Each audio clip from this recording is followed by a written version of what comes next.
পঞ্চমীর দিনটাও ডিউটি করে কাটিয়ে দিলাম। হাই, আমি Priya, welcome to my mini vlog.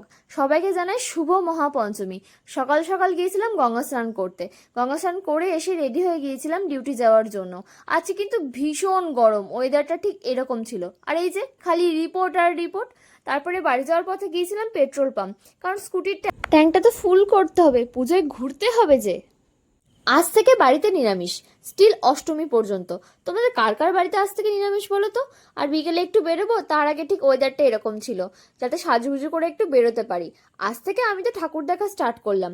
তোমরা কারা কারা আজ থেকে ঠাকুর দেখা স্টার্ট করলে বলো তো? কটা ঠাকুর দেখলে তোমরা? একটু ছবিগুলো কমেন্টে দিও। আর ঠাকুর দেখার মাঝে তো একটু পেট পুজোও করতে হবে নাকি? যতই বাড়িতে নিরামিষ হোক, বাইরে খেলে ঠাকুর পাপ দেয় না, আমি তো এটাই মনে করি। ওই জন্য বাইরে যা খুশি খাই, কিন্তু বাড়িতে এসে নিরামিষ খাই। ইনি হচ্ছেন হারিমা। মা ভীষণই জাগ্রত, সকলের সমস্ত মনস্কামনা মা পূরণ করেন। এরপরে আজকে অল্প অল্প করে প্রায় অনেকগুলো ঠাকুরই দেখে ফেলেছিলাম। এটা হচ্ছে মল্লিক বাড়ি। মল্লিক বাড়ির মায়ের মুখটা আমার এবছর মনে হলো একটু চেঞ্জ হয়েছে। যারা প্রতি বছর যাও, একটু জানিয়ে তো তোমাদের কি সেটাই মনে হয়েছে? কিন্তু মাকে ভীষণই সুন্দর লাগছিল দেখতে। আর এই মাকেও কি সুন্দর লাগছে না দেখতে। মাঝে মাঝে আরো কতগুলো প্যান্ডেল দেখেছিলাম এবং লাখখানেক ছবি তো তুলেইছিলাম, যেহেতু সাজুগুজু করেছি না।